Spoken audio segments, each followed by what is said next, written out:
আলহামদুলিল্লাহ, আল্লাহ পাকের মেহরবানি। আজকে একটি ধারাবাহিক যেই দর্স আমাদের চলতেছে, সেই ধারাবাহিক দর্সের একটা অংশ হিসেবে আজকেও কিছু গুরুত্বপূর্ণ বিষয়ে আলোচনা রাখার জন্য এবং শোনার জন্য আমরা এই বরকতময় সময়ে এবং মজলিসে উপস্থিত হয়েছি। আল্লাহ তাআলা আমাদেরকে দ্বীনের খাতিরে আসা এবং বসাকে কবুল করে। আওয়াজ কি শোনা যাইতেছে? হ্যাঁ,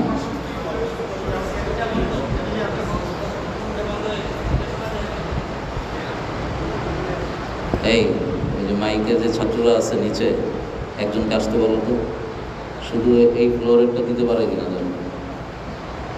যাও।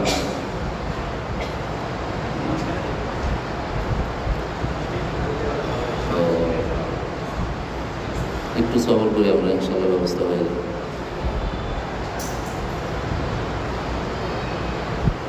তো যে বিষয়টা বন্ধ হয়ে গেল,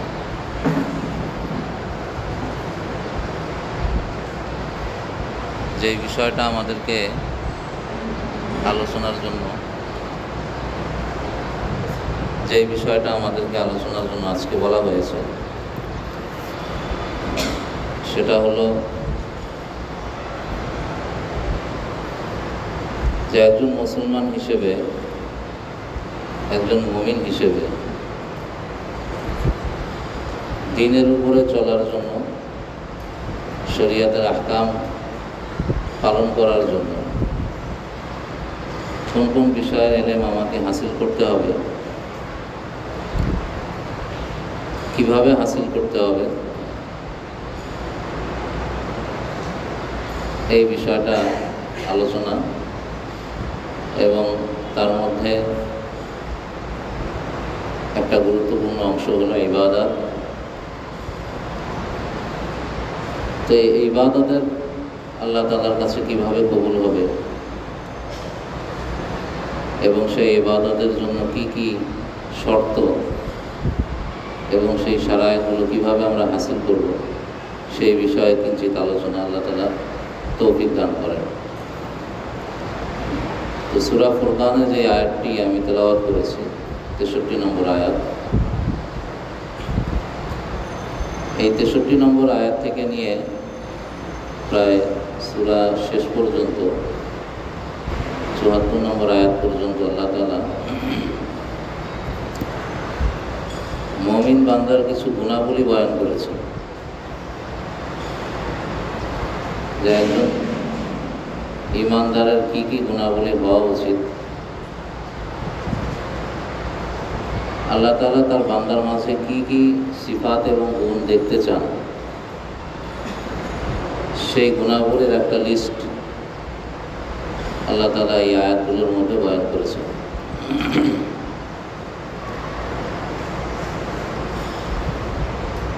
তো মুফাসসিরিন ইকরাম লিখেছেন যে এই আয়াতগুলোর মধ্যে, আমি ধারাবাহিক আলোচনায় পরে আসতেছি, যে এই আয়াতগুলোর মধ্যে আল্লাহ তাআলা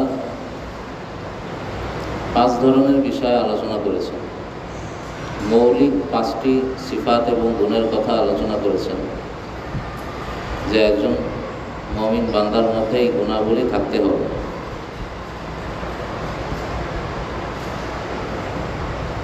তো উলামা ইকরাম বলেন যে এই 5টি সিফাত বা এই 5টি গুণ,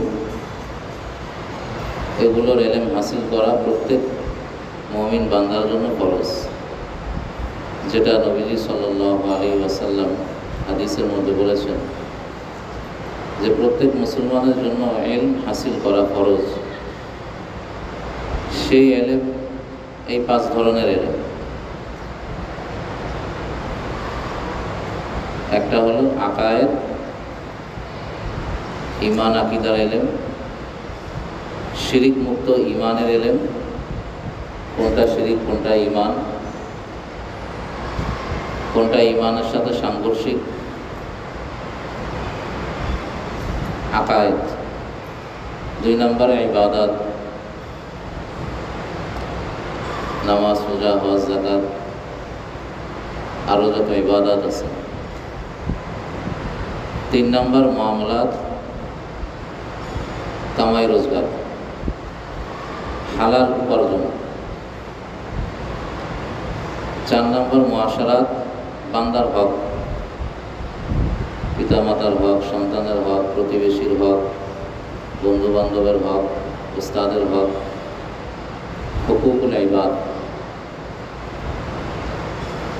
আর 5 নম্বর হলো আত্মশুদ্ধি, অন্তরের রোগের চিকিৎসা করা।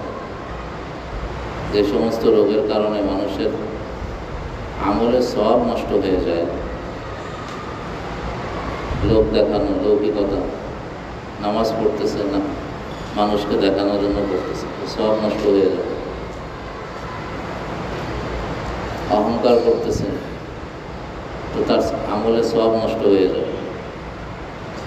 কাউকে উপকার করে খোটা দিলেন, সওয়াব নষ্ট হয়ে যাবে। আমলের সওয়াবের হেফাজতের জন্য আত্মার রোগের চিকিৎসা করা। তো মৌলিকভাবে এই 5 ধরনের ইলম যেটা হাসিল করা ফরজ: আকায়েদ, ইবাদত, মুআমালাত, মুআশারাত, আখলাক। তো আকায়েদ অর্থাৎ নিজের ঈমানকে শিরিক মুক্ত করা। নবীজি সাল্লাল্লাহু আলাইহি ওয়াসাল্লাম যখন মেরাজে গিয়েছিলেন, তো নবীজি আলাইহিস সালাম আল্লাহ তাআলার জন্য হাদিয়া নিয়ে গেছেন এবং আল্লাহ তাআলা হুজুরকে হাদিয়া দিয়েছেন। নবীজি হাদিয়া নিয়ে গেছেন আত-তাহিয়াতু লিল্লাহি ওয়াস-সালাওয়াতু ওয়াত-তাইয়্যিবাত। আল্লাহ সমস্ত ইবাদত, মৌখিক ইবাদত, শারীরিক ইবাদত, আর্থিক ইবাদত আপনার জন্য, শুধুমাত্র আপনার জন্য। আল্লাহ তাআলাও নবীজিকে 3টা হাদিয়া দিয়েছেন। একটা দিয়েছেন 5 ওয়াক্ত নামাজ,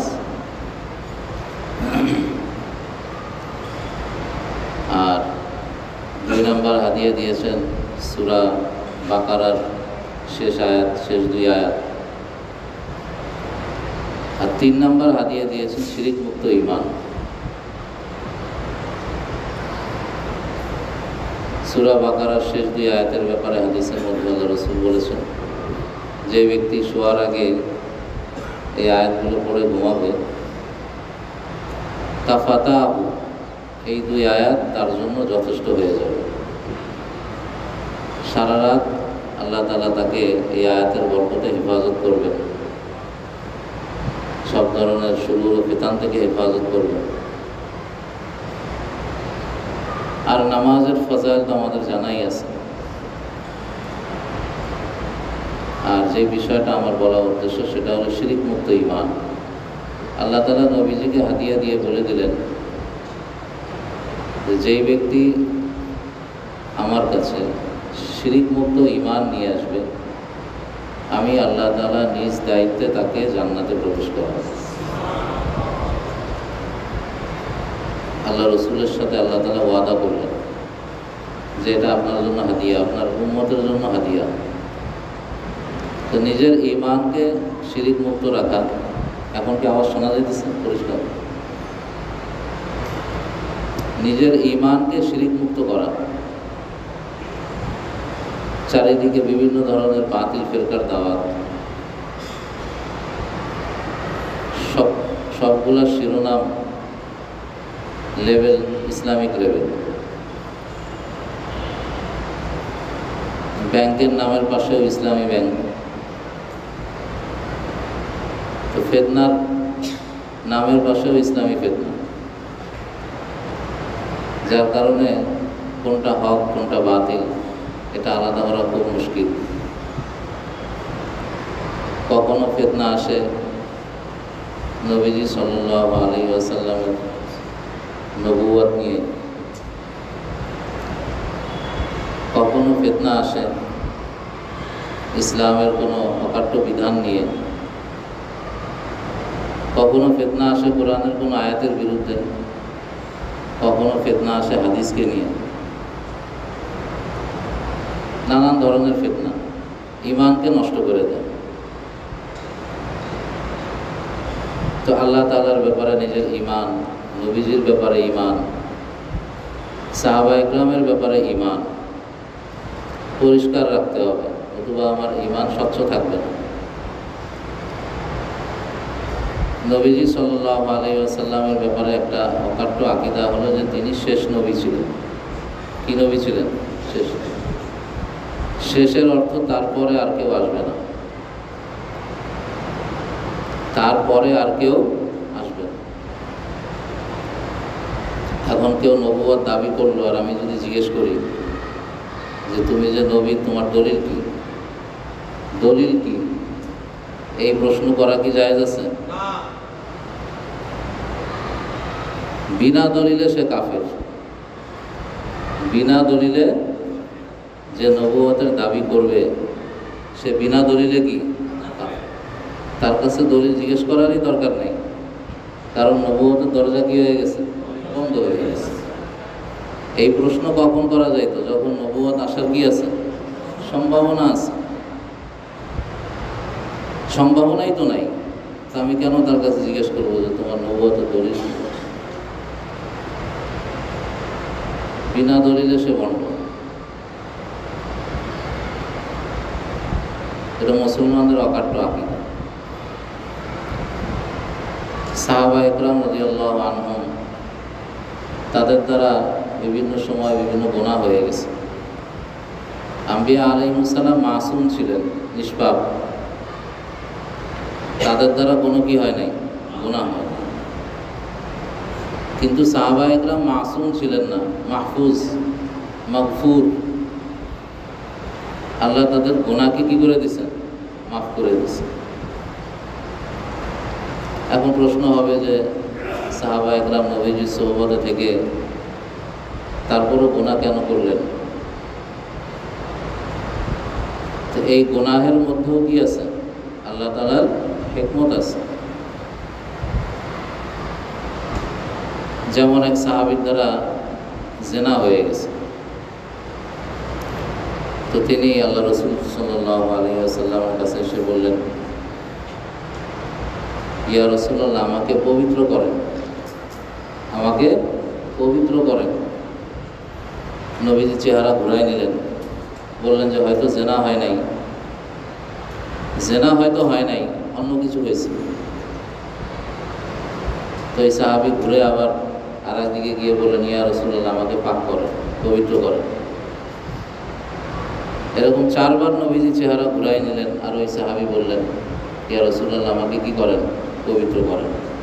ইসলামের যে শাস্তি, পাথর মেরে হত্যা করা, তো সেটা যখন এই সাহাবীর উপরে প্রয়োগ করা হলো, তো এই সাহাবীর গায়ের রক্ত হযরত ওমর ফারুক রাদিয়াল্লাহু তাআলা আনহু কাপড়ের মধ্যে লাগছে।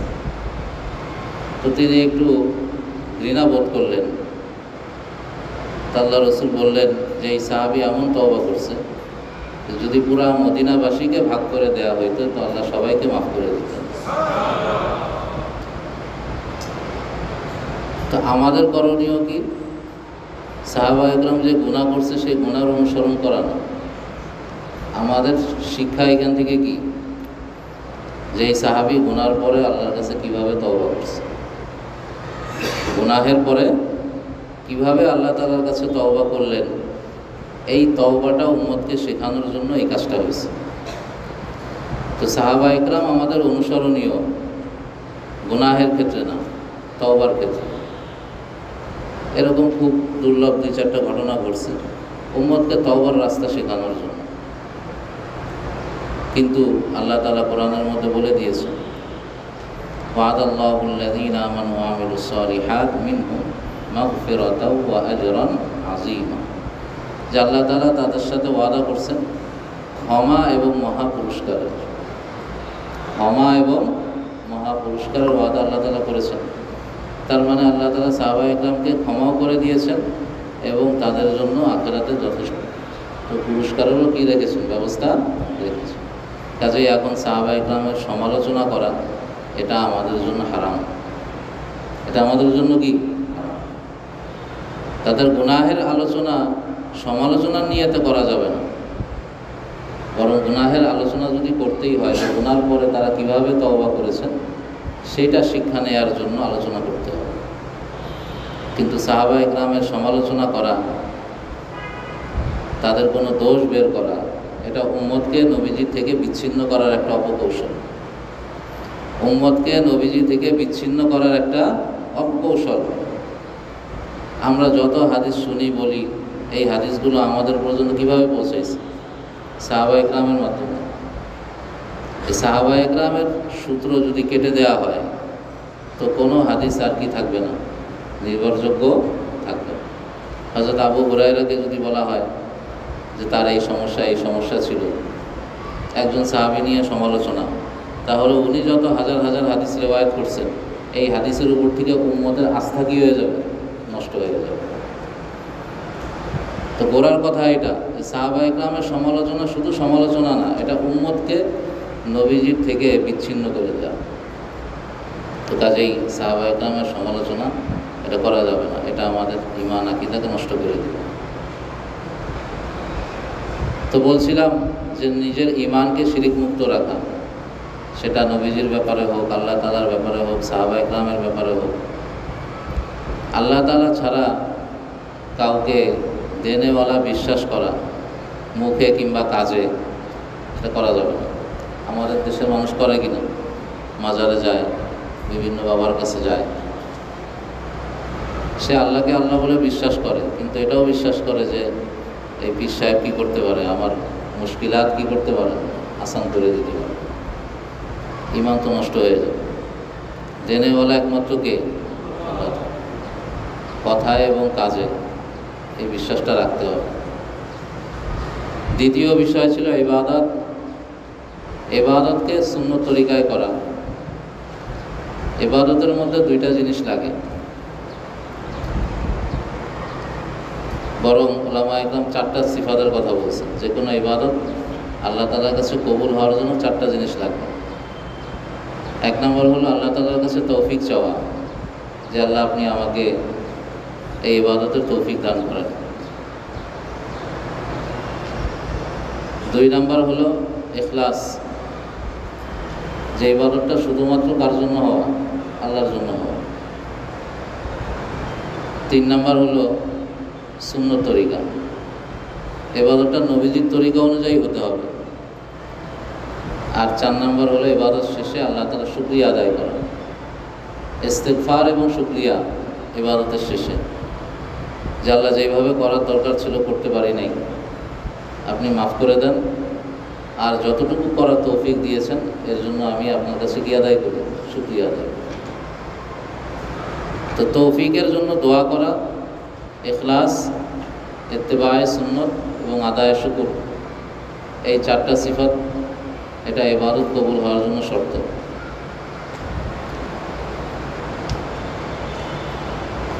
যদি ইবাদতের মধ্যে সুন্নত না থাকে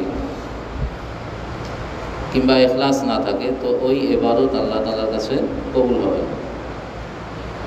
এক ব্যক্তি ঈদের দিন খুব ইখলাসের সাথে রোজা রাখে, ঈদের দিন একমাত্র আল্লাহর জন্যই রাখছে, সওয়াব হবে না গুনাহ হবে? গুনাহ হবে। এর মধ্যে নবীজির কি নাই? সুন্নত নাই। ওই দিন তো আল্লাহর পক্ষ থেকে মেহমানদারি, নবীজি রাখতে নিষেধ করছেন, বলছেন যে কোরবানির গোশত দিয়ে খাও, প্রথম খানা কি দিয়ে খাও? কোরবানির গোশত, আল্লাহর পক্ষ থেকে মেহমানদারি। আর তুমি রোজা রাখলা, সুন্নত নাই।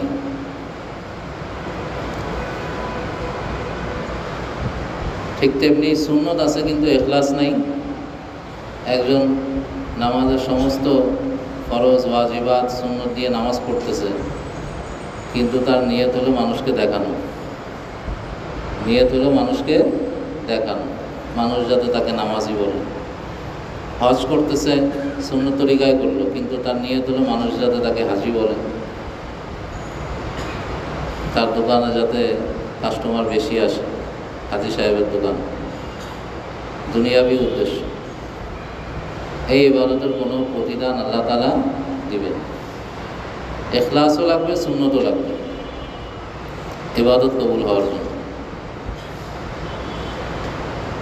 এখন ইবাদত কাকে বলে, এটা একটা গুরুত্বপূর্ণ প্রশ্ন যে ইবাদত কাকে বলে। উলামা ইকরাম বলেন যে ইবাদত বলা হয় যে প্রতিটা মুহূর্তে শরীয়তের তাকাজাকে পূরণ করা, প্রতিটা মুহূর্তে শরীয়তের তাকাজাকে কি করা, পূর্ণ করা, এটা হলো ইবাদত। এই সময় আল্লাহ তাআলা আমার কাছে কি চান, এই সময় ওইটা নবীজির তরিকায় পুরা করা, এটাকে কি বলা হয়, ইবাদত। এখন আমি ঘুমাবো, তো শরীয়ত কি বলে কিভাবে ঘুমাইতে হবে। এখন আমি ইস্তেঞ্জায় যাব, তো শরীয়ত কি বলে ইস্তেঞ্জায় কিভাবে যাইতে হবে।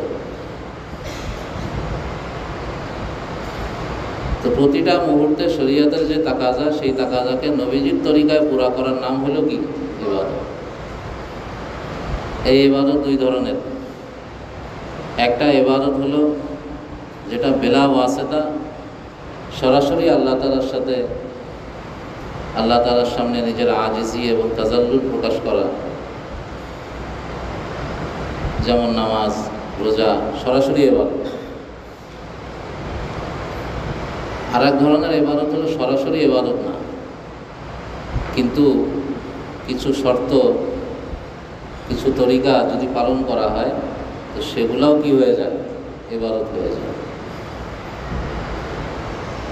যেমন খানা খাওয়া দুনিয়াবি প্রয়োজন, কিন্তু এই খানা খাওয়াটার মধ্যে যখন শরীয়তের তাকাজা পূরণ হবে তখন এই খানা খাওয়াটাও কি হয়ে যাবে, ইবাদত হয়ে যাবে। ওই যে চারটা শর্ত বললাম, এক নাম্বার হলো আল্লাহ তাআলার কাছে তৌফিক চাওয়া, দুই নাম্বার ইখলাসের সাথে খাওয়া, নিয়ত ঠিক করা, তিন নাম্বার নবীজির সুন্নত পালন করা, আর চার নাম্বার শুকরিয়া আদায় করা। এই চারটা সিফাত যখন কোনো দুনিয়াবি কাজের মধ্যে ব্যবহার করা হবে তো ওই দুনিয়াবি কাজটাও আল্লাহ তাআলার কাছে কি হয়ে যাবে, ইবাদত হয়ে যাবে। আমি খানা খাওয়ার আগে আল্লাহ তাআলার কাছে চাইলাম যে আল্লাহ আপনি আমাকে হালাল খানার ব্যবস্থা করেন, দোয়া করলাম, নিজের নিয়তকে ঠিক করে নিলাম যে আল্লাহ আপনি যে হালাল রিজিক আমাকে দিবেন, এর দ্বারা শরীরে যে কুওয়াত আসবে, এটা দিয়ে আমি আপনার শরীয়তের আহকাম কি করব, পালন করব। নিয়ত ঠিক হয়ে গেল। তিন নাম্বার সুন্নত, যে নবীজি কিভাবে খানা খাইতেন, নবীজি কিভাবে খানা খাইতেন। আমাদের মুফতি সাহেব হুজুরের লেখা ছোট্ট একটা কিতাবও আছে, নবীজির সুন্নত। এটা অনেকে আমরা দেখছি, যারা দেখি নাই বা এখনো কিনি নাই, এটা সংগ্রহ করে দেব, ভালো হবে। নবীজির সুন্নত, ছোট্ট কিতাব, 15 টাকা বা 20 টাকা দাম হবে। তো এর মধ্যে হুজুর প্রত্যেকটা আমলের ক্ষেত্রে কি কি সুন্নত, এটা ধারাবাহিকভাবে এখানে আলোচনা করেছেন এই কিতাবে। তো যখন এই সুন্নতগুলো আমি পালন করব, হাত ধুয়ে খানা খাওয়া, বিসমিল্লাহ বলে খানা খাওয়া, দস্তরখান বিছিয়ে খানা খাওয়া, সুন্নত তরিকায় বসে খানা খাওয়া, এরপরে আল্লাহ তাআলার শুকরিয়া আদায় করা, এই যে সুন্নতগুলো আমি যখন পালন করব এবং খানার শেষে শুকরিয়া আদায় করব, খানার শেষে কি করব, শুকরিয়া আদায় করব। তো এই চারটা গুণাবলী যখন কোনো দুনিয়াবি কাজের মধ্যে আমি ব্যবহার করব, তো ওই দুনিয়াবি কাজটা কি হয়ে যাবে, ইবাদত হয়ে যাবে। এটা সরাসরি ইবাদত না, বিল ওয়াসিতা, মাধ্যমে কি হইল, ইবাদত হইল। শরীয়ত প্রয়োগ করার কারণে ইবাদত হইল। আর একটা হলো সরাসরি ইবাদত, যেটা নামাজ, সরাসরি আল্লাহ তাআলার দরবারে হাজিরি দেওয়া, নিজের আজিজি প্রকাশ করা, দুর্বলতা প্রকাশ করা, নিজেকে গোলাম, আল্লাহ তাআলাকে মাওলা হিসেবে প্রকাশ করা, এটা হলো সরাসরি ইবাদত। তো সরাসরি ইবাদত হোক কিংবা বিল ওয়াসিতা ইবাদত হোক, এই চারটা সিফত লাগবে আল্লাহ তাআলার কাছে ইবাদত কবুল হওয়ার জন্য। এবং সূরা ফুরকানের যে আয়াত আমি তেলাওয়াত করেছি, এই আয়াতের প্রথম যে খেতাব আল্লাহ তাআলা করেছেন, ওয়া ইবাদুর রহমান, প্রথম সম্বোধন আল্লাহ তাআলা করেছেন ওয়া ইবাদুর রহমান। অনেক গুণাবলী আল্লাহ তাআলা এই আয়াতের মধ্যে বলেছেন, মৌলিক 5টি গুণ, কিন্তু প্রথম খেতাব করেছেন ইবাদ। রহমানের বান্দা কারা, রহমানের বান্দা কারা? উলামা ইকরাম বলেন যে আল্লাহ তাআলার কাছে এই আব্দ, গোলাম, বান্দার সিফতটা সবচেয়ে বেশি প্রিয়, সবচেয়ে বেশি প্রিয়। আল্লাহ তাআলা মেরাজে যে ঘটনা কোরআনের মধ্যে বলেছেন, সুবহানাল্লাযী আসরা বিআবদিহি, এইখানেও আল্লাহ তাআলা নবীজিকে আব্দ হিসেবে কি করেছেন? সম্বোধন করেছেন। নবী বলতে পারতেন, রসুল বলতে পারতেন, হাবিব বলতে পারতেন, খাতামুল আম্বিয়া বলতে পারতেন, অন্য কোনো সিফত না বলে কি বলেছেন? আব্দ। আব্দিয়াত এটা আল্লাহ তাআলার কাছে সবচেয়ে বেশি প্রিয়, সবচেয়ে বেশি প্রিয়। আর দ্বিতীয় অংশে বলেছেন আর রহমান, রহমানের বান্দা। মালিক মাওলা যদি নাকি দয়াশীল হয়, তাহলে গোলামের জন্য তার আদেশ পালন করা কি হয়? সহজ হয়। একজন কৃতদাস বা গোলাম, সে তার মাওলার কথা শুনবে, একটা হলো মহব্বতের শোনা, আর একটা হলো বেতের ভয়ে শোনা। দুইটা কিন্তু কি না এক। শুনবে সে কথা, না করলে মাওলা শাস্তি দিবে, এই ভয়ে সে শুনতেছে। আর একটা হলো সে যদি জানে যে আমার মাওলা আমার রিজিকের ব্যবস্থা করেন, আমার যত জরুরিয়াত আছে, প্রয়োজন আছে, সেটা সে পূরণ করেন, এবং সে আমাকে মহব্বতের সাথে ডাকেন, মহব্বতের সাথে ডাকেন।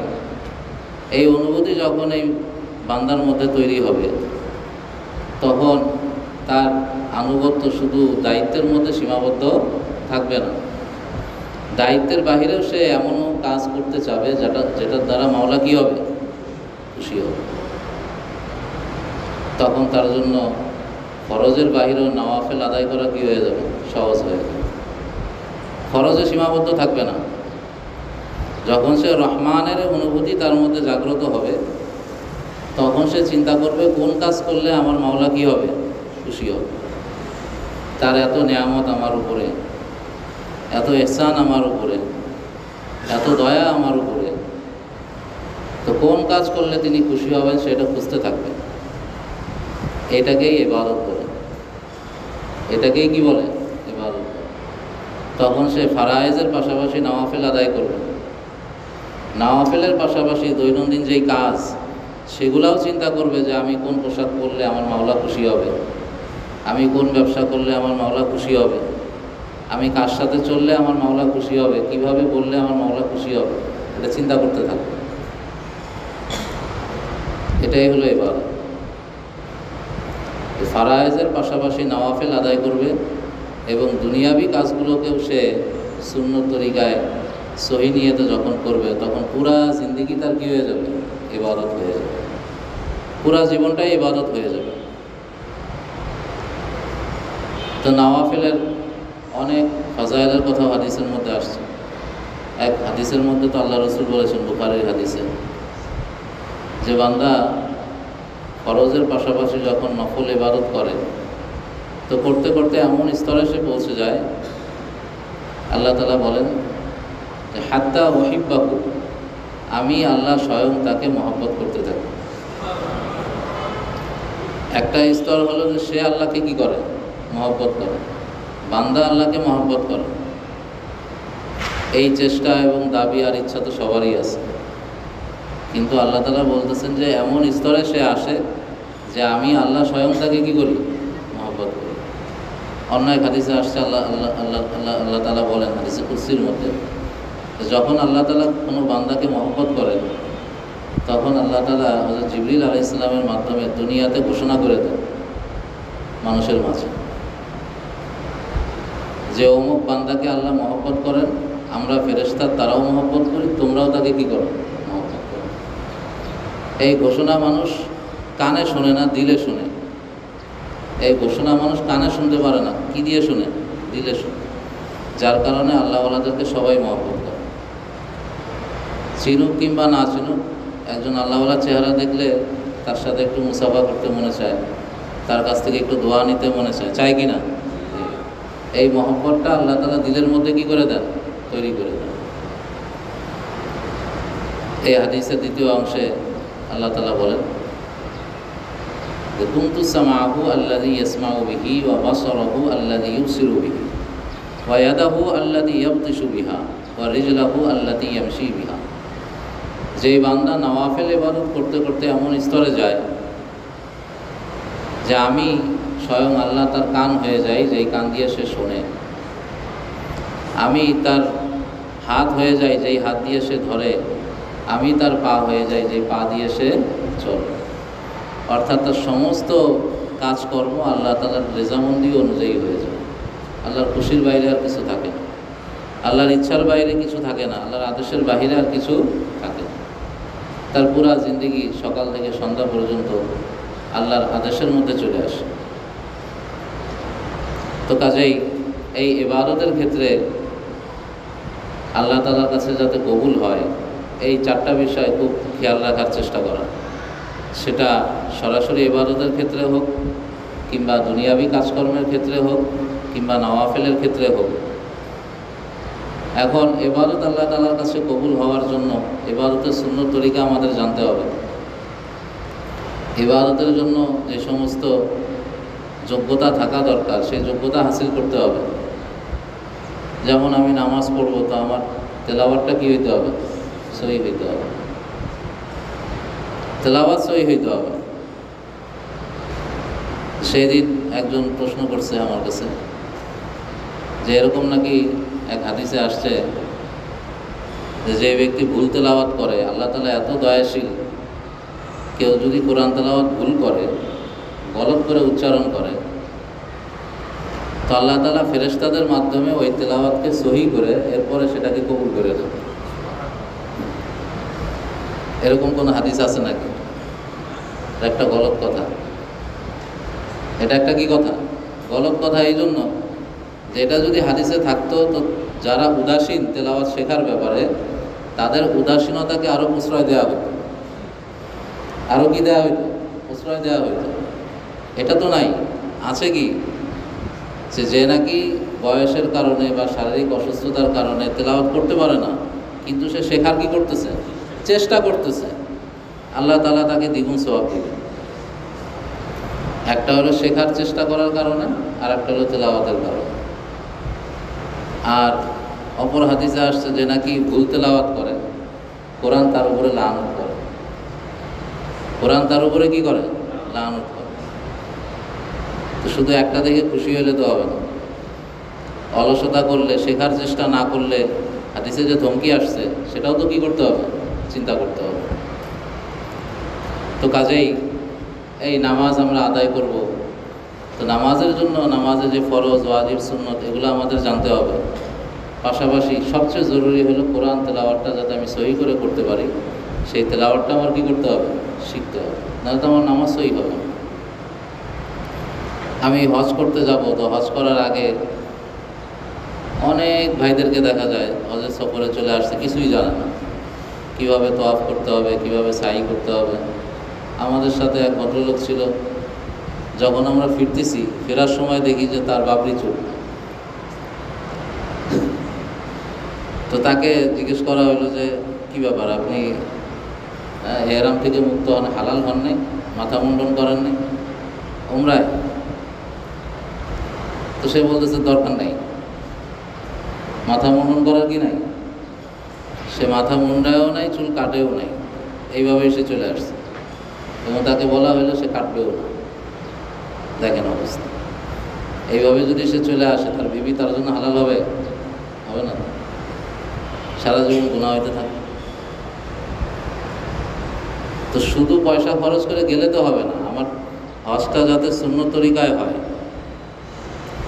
হয় আগে মাসাইল জেনে যেতে হবে, নতুবা কোনো আলেমের সাথে যাইতে হবে।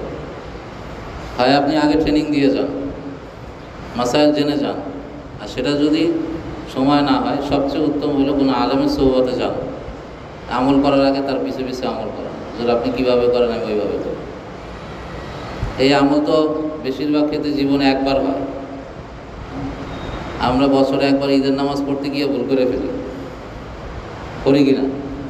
জানাজার নামাজ আর ঈদের নামাজে প্যাঁচ লেগে যায় যে কোন জায়গায় হাত উঠাবো, কোন জায়গায় শুধু তাকবীর বলবো। আর হজ জীবনে একবার হইতেছে, ভুল তো হওয়াটাই স্বাভাবিক। তো কাজেই যে কোনো আমল করার আগে সেই আমলের সুন্নত তরিকা জানতে হবে, এবং আমল করার জন্য প্রয়োজনীয় যে যোগ্যতা, যেমন নামাজের মধ্যে বললাম কোরআন তেলাওয়াত শেখা, এটা খুব জরুরি। এই এলেম হাসিল করা আমাদের জন্য ফরজ। 3 নম্বর বিষয় মুআমালাত, নিজের কামাইকে হালাল করা, উপার্জনকে হালাল করা। কয়টা পর্যন্ত চলবে? কোনো কষ্ট? আচ্ছা, যাদের ওযু ইস্তেনজার দরকার আছে আমরা চলে যেতে পারবো, আমরা আলোচনা খুব তাড়াতাড়ি শেষ করে দেবো ইনশাআল্লাহ। তো 3 নাম্বার হলো মুআমালাত, নিজের খানাকে হালাল রাখা। উপার্জনের যে মাধ্যম, চাকরি হোক, ব্যবসা হোক, কৃষিকাজ হোক, সেটা যেমন হালাল হইতে হবে, যেই অর্থটা আমি উপার্জন করব সেটাও হালাল হইতে হবে। এরপরে সেই অর্থ দিয়ে আমি যে খানাটা খাবো সেটাও কি হইতে হবে? হালাল হইতে হবে। 3টা জিনিস হালাল হইতে হবে। আমার আয়ের মাধ্যম, উপার্জিত অর্থ এবং খানা, এই 3টা জিনিস যদি হালাল হয় তাহলে আমার আল্লাহ তাআলার কাছে ইবাদত কবুল হবে। আর যদি সেটা না হয়, কোনো একটা হারাম হয়ে যায়, আমার চাকরিটাই হারাম, চাকরিটাই হারাম, সুদি কাজে সহযোগিতা করতেছে, ব্যবসাটাই হারাম, নাজায়েজ কোনো জিনিসের ব্যবসা করতেছে, কিংবা খাবার যেটা কিনতেছি সেটা হারাম, সেটা শরীয়তে খাওয়া নাজায়েজ, তাহলে আল্লাহ রাসূল বলছেন লা ইয়াদখুলুল জান্নাতা জাসাদুন গুযিয়া বিল হারাম, যেই শরীরের মধ্যে হারাম খাবার প্রবেশ করবে সেই দেহ জান্নাতে প্রবেশ করবে। এজন্য নিজের কামাইকে হালাল রাখা। আমি চাকরি করি, ব্যবসা করি, এটা আগে কোনো বিজ্ঞ আলেমের কাছে জিজ্ঞাসা করি যে আমার এই ব্যবসাটা, এই পদ্ধতিটা জায়েজ কিনা, আমার এই চাকরিটা জায়েজ হইতেছে কিনা, আমি এই খাবারটা খাবো, এই খাওয়াটা জায়েজ হইতেছে কিনা। এখন মুসলমানরা হালাল হারামের কোনো তোয়াক্কা করে না, মজা লাগলেই খায়, যেটা মজা সেটাই হালাল। তো একজন আমার কাছে জিজ্ঞেস করতেছে যে কাঁকড়া খাইতে তো মজাই লাগে, ভাজলে খুব, ফ্রাই করলে খুব কী লাগে? মজা লাগে, তো খাইতে কি সমস্যা? তাই আমি বললাম যে শরীয়তে মজা লাগলেই যে খাইতে হবে বিষয়টা কিন্তু কি না, তা না। পানিতে যে সমস্ত প্রাণী থাকে এর মধ্যে আল্লাহ তাআলা শুধু মাছকে কি করছেন? হালাল করছেন, অন্য কিছুকে খাওয়া হালাল করার নেই। আর গোশত যেটা আমরা খাবো, গোশতের মধ্যে এটা নিশ্চিত হইতে হবে যে এটা হালাল প্রাণী কিনা এবং হালাল তরিকায় জবাই করা হয়েছে কিনা। 2টা জিনিস জরুরি। প্রাণীটা কি হইতে হবে? হালাল হইতে হবে। জবাইটা কোনো মুসলমান করছে কিনা, বিসমিল্লাহি আল্লাহু আকবার, এটা নিশ্চিত হইতে হবে। এটা না হইলে ওই গোশত খাওয়া কি হবে না? হালাল হবে না। তো এই জন্য খানা হালাল হওয়া খুব জরুরি। আমি যে চাকরি ব্যবসা করতেছি এর মাসাইলগুলো আমরা জিজ্ঞাসা করি উলামা ইকরামের কাছে। উলামা ইকরামের কাছে জিজ্ঞাসা করি যে আমার এই ব্যবসার পদ্ধতি ঠিক আছে কিনা। একটা হাদিস শুধু আমরা এটা দেখি, যা তাজিরুস সাদুকুল আমিন মান নাবিয়িনা ওয়াস সিদ্দিকিনা ওয়াস শুহাদা ওয়াস সালিহিন, যে নেককার ব্যবসায়ীর কথা আল্লাহ রাসূল বলছেন যে কিয়ামতের দিন তার হাসর হবে নবী এবং সিদ্দিকিনদের সাথে, নবী এবং সিদ্দিকিনদের সাথে তার হাসর হবে। খুবই ভালো কথা। কিন্তু আর একটা হাদিসে আল্লাহ রাসূল বলছেন আত-তুজ্জারু ইহশারুনা ইয়াওমাল কিয়ামাতি ফুজ্জারা, যে তাজের ব্যবসায়ীদেরকে আল্লাহ তাআলা কিয়ামতের দিন ফাসিকদের কাতারে দাঁড় করাবে, ফাসিকিনদের কাতারে আল্লাহ তাআলা দাঁড় করাবে। তবে ইল্লা মানিত্তাকা ওয়া বাররা ওয়া সাদাকা, যে নাকি তার ব্যবসায় আল্লাহকে ভয় করছে এবং সে কোনো মিথ্যা এবং প্রতারণার আশ্রয় নেয় নাই, কথার ক্ষেত্রে সে সত্যবাদী ছিল, মাপে কম দেয় নাই, ধোঁকাবাজি করে নাই, দেশি পণ্যকে বিদেশি বলে বিক্রি করে নাই, আমাদের সমাজে তো হয় এটা। সেই ধরনের ব্যবসায়ী হইতে হবে যে আমানতদার, পণ্যের দোষকে সে গোপন করে না, মন্দ জিনিসকে ভালো বলে বাজারে চালায় দেয় না। আল্লাহ রসুল একবার বাজারে গেলেন, গিয়ে দেখলেন যে একটা ফসল স্তূপ, এটার মধ্যে হাত ঢুকাই দিয়েছেন, তো দেখেন ভিতরে ভেজা, নষ্ট, উপরে ভালো ভিতরে কি ভেজা। পরে হুজুর বললেন, মান গাশশানা ফালাইসা মিন্না, যে আমার উম্মতকে ধোঁকা দিবে সে আমার উম্মতই না, সে আমার কি না, উম্মত। তো আমি ব্যবসা করতেছি, এর মধ্যে আল্লাহ রসুলের সুন্নত আছে কিনা এটা খেয়াল করার দরকার, শরীয়তের মাসাইল আছে কিনা খেয়াল করা দরকার। তো মুআমালাতের ক্ষেত্রে তিনটা জিনিস বললাম, যে আমার জীবিকার মাধ্যমটা হালাল হইতে হবে, বৈধ হইতে হবে, উপার্জিত অর্থ বৈধ হইতে হবে, এবং যে খানাটা আমি খাবো সেটাও কি হইতে হবে, হালাল হইতে হবে, হালাল খানা হইতে হবে।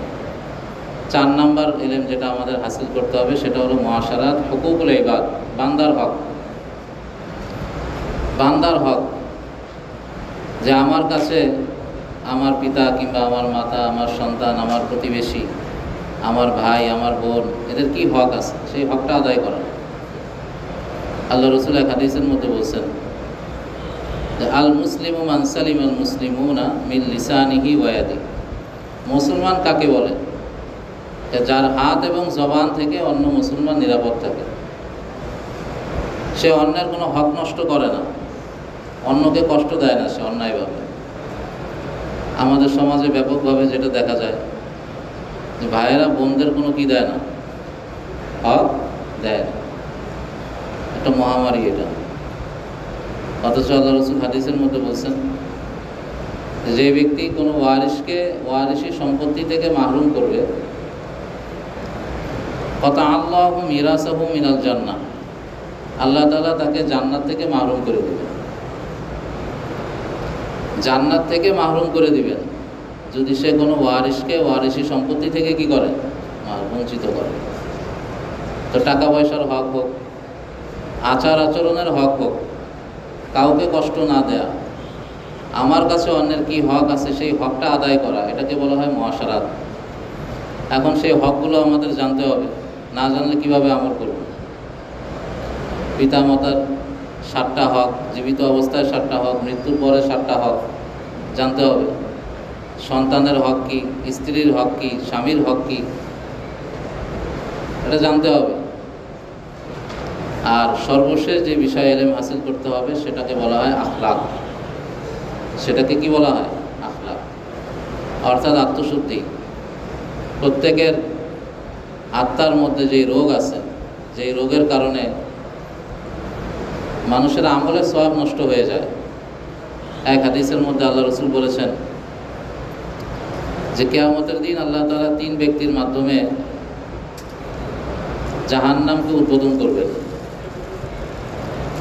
এক ব্যক্তি হলো ওই আলেম যে ইলম শিখছে আল্লাহকে রাজি খুশি করার জন্য না, বরং মানুষ যাতে তাকে বড় আলেম বলে এই জন্য সে ইলম শিখছে। আর এক ব্যক্তি হলো ওই শহীদ যে আল্লাহ রাস্তায় শহীদ হয়ে গেছে, নিজের জান দিয়ে দিছে, কিন্তু আল্লাহকে খুশি করা উদ্দেশ্য না, উদ্দেশ্য হলো যাতে করে মানুষ তাকে কি বলে, বীর বলে, বাহাদুর বলে। তো এদের মাধ্যমে আল্লাহ তাআলা জাহান্নামকে উদ্বোধন করবেন। এদের একটাই সমস্যা ছিল, সেটা হলো ইখলাস ছিল। কি ছিল না? ইখলাস ছিল। এক হাদিসের মধ্যে আল্লাহ রসুল এটা বলছেন যে অনেকে আছে নামাজ পড়ে কিন্তু মানুষকে দেখানোর জন্য। আল্লাহ রসুল বলেন যে সে শিরিক করবে। নামাজ পড়তেছে কিন্তু কি করলো? শিরিক করলো। তো এই আত্মার রোগ কি কি এবং আত্মার ভালো গুণগুলো কি কি সেটাও আমাদের ইলম হাসিল করতে হবে। এই 5 ধরনের মৌলিক ইলম, একটা হলো শিরিক মুক্ত ঈমান, 2 নাম্বার সুন্নত ওয়ালা ইবাদত, 3 নাম্বার হলো হালাল রিজিক, হালাল কামাই, 4 নাম্বার হলো বান্দার হক, আর 5 নাম্বার হলো আত্মার রোগের চিকিৎসা। এই 5টা ইলম মুসলমানের জন্য হাসিল করা কি ফরজে আইন, এবং সেই উদ্দেশ্যকে সামনে রেখেই আমাদের এই সংক্ষিপ্ত আয়োজন মুরব্বীদের তত্ত্বাবধানে। তো ইনশাআল্লাহ ধারাবাহিকভাবে এই মজলিসগুলো চলতে থাকবে। আমরাও এই মজলিসগুলোকে ইহতেমাম করব, আসার চেষ্টা করব, আলোচনাগুলো নোট করার চেষ্টা করব। আল্লাহ তাআলা আমাদের এই শোনা, বলা এবং আমল করার তৌফিক দান করেন। ওয়া আখিরু দাওয়ানা আলহামদুলিল্লাহি রাব্বিল আলামিন।